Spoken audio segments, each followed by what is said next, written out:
প্রয়াত প্রণব মুখোপাধ্যায়ের কন্যা শর্মিষ্ঠা মুখোপাধ্যায়ের নিশানায় কংগ্রেস নেতৃত্ব।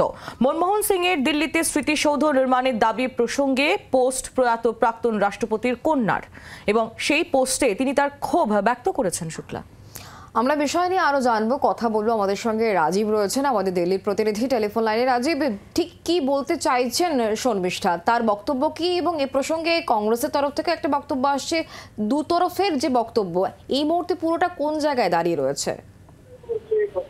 দেখো, সরাসরি শর্মিষ্ঠা মুখার্জি তিনি তার বাবার প্রতি যোগ্য সম্মান না দেওয়ার অভিযোগ তুলেছেন এবং সোশ্যাল মিডিয়ায় পোস্ট করে তিনি এই অভিযোগ তুলেছেন, যেখানে তিনি বলছেন যে তার বাবাকে যোগ্য সম্মান দেওয়া হয়নি। কি সেই যোগ্য সম্মান? প্রণববাবু, আমরা জানি তিনি রাষ্ট্রপতি ছিলেন, একজন বাঙালি, যিনি একেবারে জঙ্গিপুর সিবনাহার থেকে লড়াই করে তার রাজনৈতিক জীবন শুরু করে তিনি দেশের অর্থমন্ত্রী থেকে একাধিক মন্ত্রক সামলে দেশের রাষ্ট্রপতি পর্যন্ত হয়েছেন।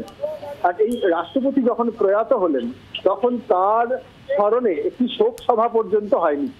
যে অভিযোগ করছেন শর্মিষ্ঠা মুখার্জি, তিনি বলছেন যে শোক সভার কথা যখন বলা হয়েছে তখন একজন শীর্ষস্থানীয় কংগ্রেস নেতা বলেছেন যে তার আগে, অর্থাৎ প্রণব মুখোপাধ্যায়ের আগে প্রয়াত আরো 4 রাষ্ট্রপতির শোক দিবস বা শোক সভা পালিত হয়নি, যা ছিল ডাহা মিথ্যে।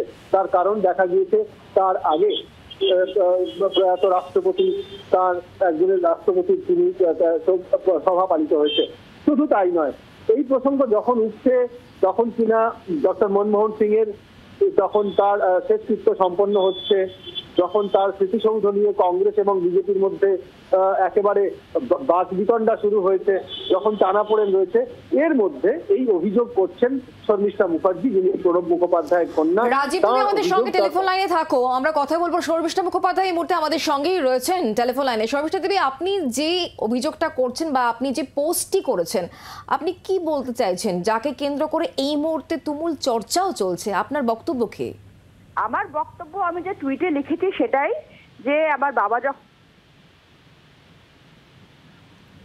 বলুন, ফর্মাল রেজলিউশন বা ফর্মাল কন্ডোলেন্স মিটিং করা হয়নি। আর এটা আমার জন্য অত্যন্ত একটা দুঃখজনক ব্যাপার, কারণ আমার বাবা তো দেখুন 5 বছর প্রেসিডেন্ট ছিলেন, তার আগে অন্তত 45 বছর হলো উনি কংগ্রেসের সঙ্গে যুক্ত ছিলেন, অলমোস্ট 30 বছর উনি কংগ্রেস ওয়ার্কিং কমিটির মেম্বার ছিলেন। তা সত্ত্বেও একটা রেজলিউশন কন্ডোলেন্স মিটিং পাস করা হলো না, এটা আমার জন্য অত্যন্ত দুঃখের ব্যাপার ছিল। আর তখন আমি কংগ্রেসের অ্যাক্টিভ মেম্বার ছিলাম, অ্যাক্টিভ কর্মী ছিলাম। আর এই বিষয়ে আমি 2-3 জনের সঙ্গে, আরো সিনিয়র লিডারদের সঙ্গে কিছু কথা বলেছিলাম। তো উনি বললেন যে উনি এখন যখন প্রেসিডেন্ট হয়ে গেছেন, উনি তার পার্টির সঙ্গে যুক্ত নন, তো সেই জন্য এটা আমরা প্রেসিডেন্টের জন্য করি না। ঠিক আছে, কিন্তু বাবা মারা যাওয়ার পরে উনি ডায়েরি লিখতেন, আর সেই ডায়েরির উপরে ভিত্তি করে আমি একটা বই লিখেছি। সেই ডায়েরিতে আমি জানতে পারি যখন প্রেসিডেন্ট কে আর নারায়ণন যখন মারা যান, তখন সিডব্লিউসির মিটিং, কন্ডোলেন্স মিটিং করা হয়েছিল, আর তার যে কন্ডোলেন্স মেসেজ সেটা আমার বাবাই ড্রাফট করেছিলেন।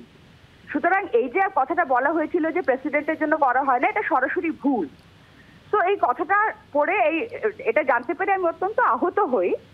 আর যে কথা বললাম কালকে, যেটা আমি লিখেছিলাম, সেটা একটা আমার দুঃখের প্রকাশ বলতে পারেন। অনেক ধন্যবাদ আমাদের সঙ্গে টেলিফোন লাইনে থাকার জন্য। বাংলার আওয়াজ, বাঙালির আবেগ, জি 24 ঘন্টা।